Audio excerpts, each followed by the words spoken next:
Resonance in series LCR circuit. ठीक है, देखो क्या है टॉपिक में,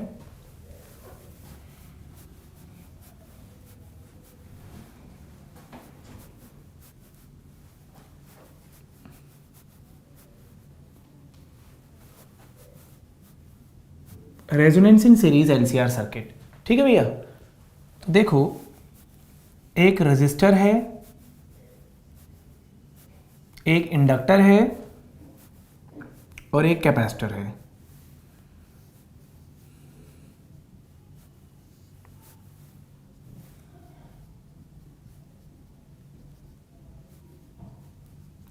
इंपेडेंस की वैल्यू क्या होती है, देखो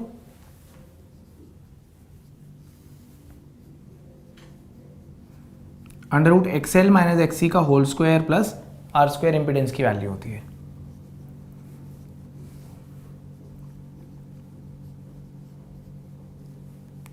देखो भैया ऐसा है, रेजिस्टेंस की वैल्यू तो कांस्टेंट रहती है, ओमेगा की वैल्यू हम अगर बढ़ाते हैं तो एक्सएल बढ़ जाता है और ये घट जाता है।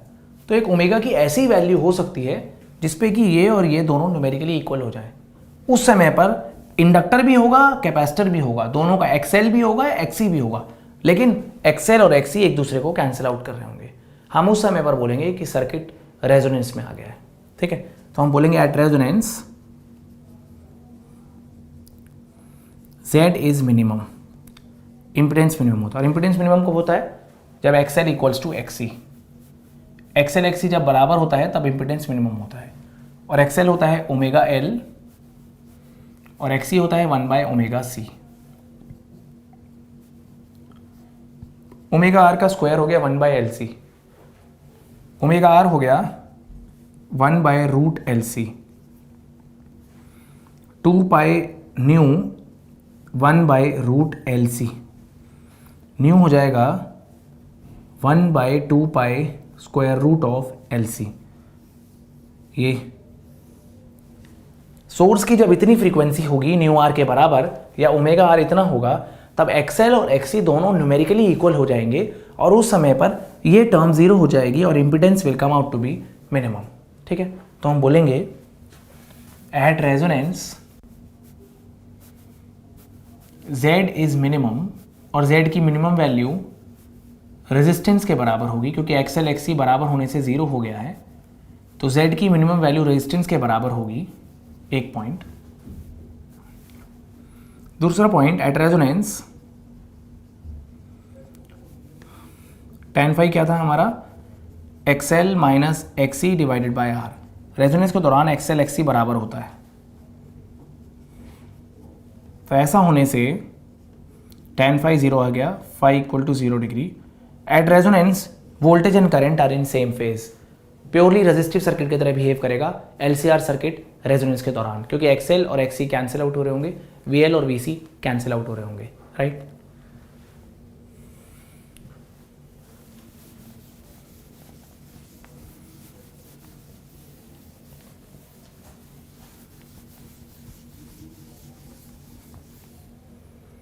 हम बोलेंगे एट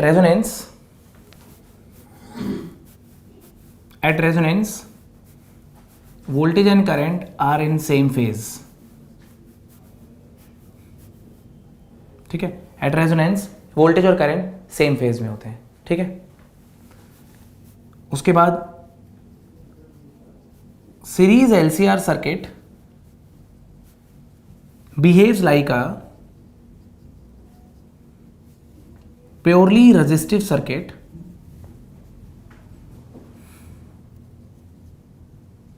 at resonance।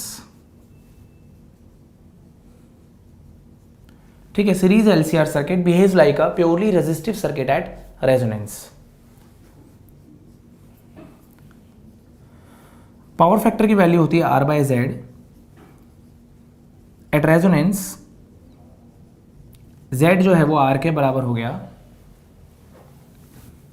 तो power factor at resonance that is cos phi equal to R/R is 1। तो पावर फैक्टर की वैल्यू रेजोनेंस के दौरान 1 होती है। रेजोनेंस के दौरान पावर फैक्टर की वैल्यू 1 होती है, cos phi equals to 1, impedance is minimum, z is minimum, ठीक है। और I equals to V by Z, तो जब करंट इम्पिडेंस मिनिमम होगा तो current will be maximum, current is maximum at resonance, ठीक है। रेजोनेंस के दौरान करंट मैक्सिमम होता है, इम्पिडेंस मिनिमम होता है, फाई 0 डिग्री होता है, ठीक है बेटा।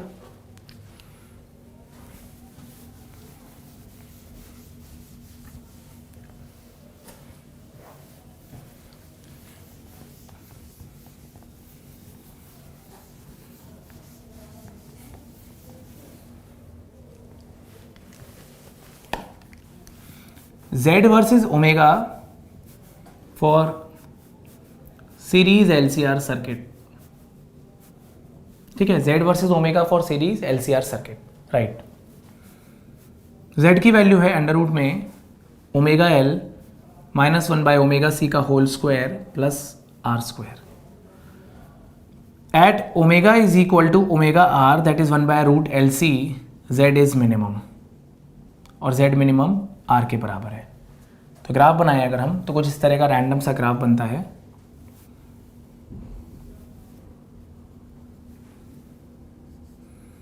Z की मिनिमम वैल्यू R के बराबर है और omega R 1 by root LC के बराबर है।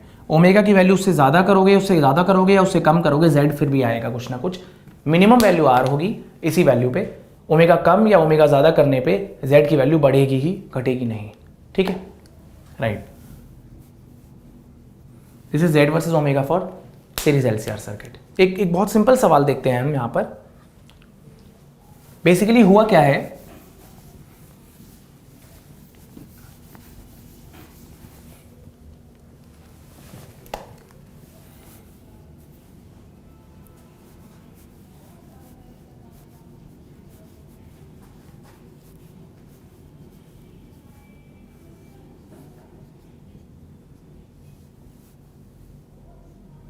ठीक है। ऐसा कर लेते हैं कि हम XL, XC और R की वैल्यू ले लेते हैं। XL is 10 ohm, right, XC is 10 ohm and R is also से 10 ओम, ठीक है भैया। हम यहाँ पर वोल्ट मीटर्स लगा रहे हैं, कुछ ideal volt meters, V1 volt meter, V2 volt meter और V3 वोल्ट मीटर, और एक लगा दिया V4 volt meter. Which of the volt meter will give 0 reading, ठीक है, अच्छा सवाल है।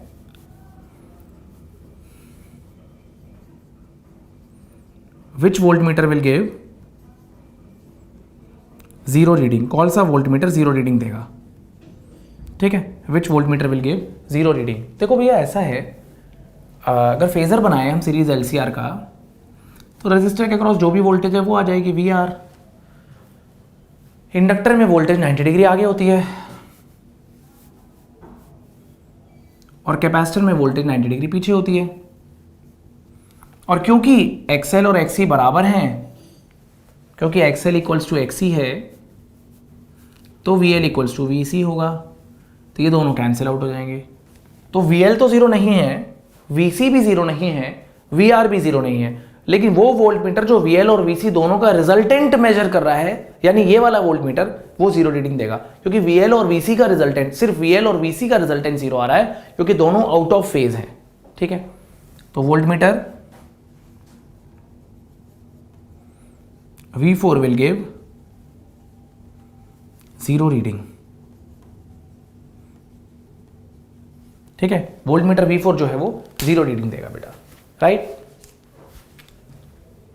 क्योंकि ये सर्किट रेजोनेंस में है, right.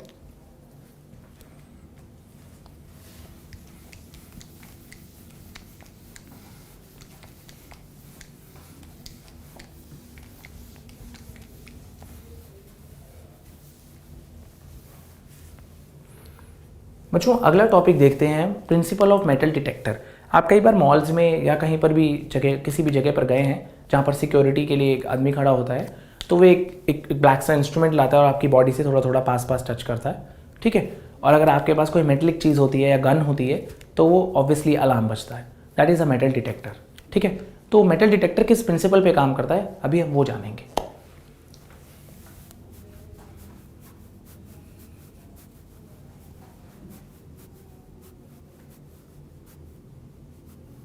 Principle of metal detector देखते हैं बच्चों। मान लो एक आर है, ठीक है, ये इंडक्टर है और ये एक कैपेसिटर है। इस सर्किट को रेजोनेंस में रखा जाता है, ठीक है, circuit is maintained at resonance. ये जो इंडक्टर है बेसिकली वो ये होता है, जो हमारा डिवाइस होता है मेटल डिटेक्टर का, ठीक है, इस तरह का कोई डिवाइस होता है जो, ठीक है, मान लो यहाँ पर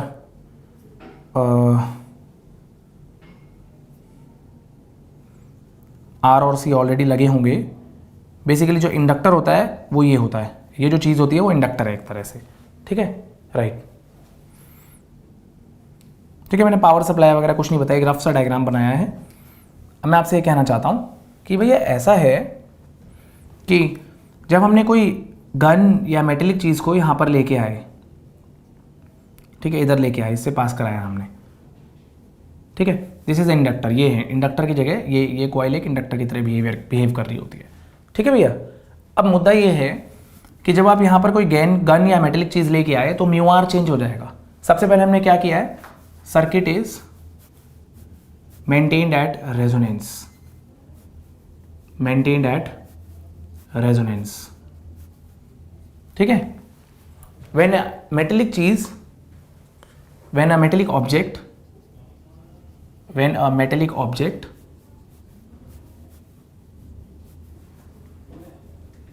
passes through सोलेनॉइड, ठीक है, सोलेनॉइड है वो इंडक्टर है, तो L होता है हमारा mu naught mu r n square A by l. L increase हो जाएगा तो उससे XL इंक्रीज हो जाएगा। Resonance condition gets disturbed, resonance condition gets disturbed. तो रेजोनेंस कंडीशन डिस्टर्ब होने से सर्किट में करंट चेंज हो जाएगा, ठीक है, current in the circuit changes,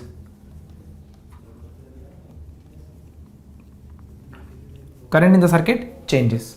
तो यहां पर हम कोई ना कोई सेंसर लगा देते हैं, कोई माइक्रो कंट्रोलर लगा देते हैं कि भैया ऐसा है, अगर कभी भी करंट चेंज हो जाए सर्किट में तो आप ऐसा करना, एक अलार्म रिंग कर देना, ठीक है, एक अलार्म बजा देना, ठीक है, हम एक कंट्रोलर डिवाइस लगा देते हैं, ठीक है। Current in the circuit changes, so sensor या जो भी है microcontroller senses the change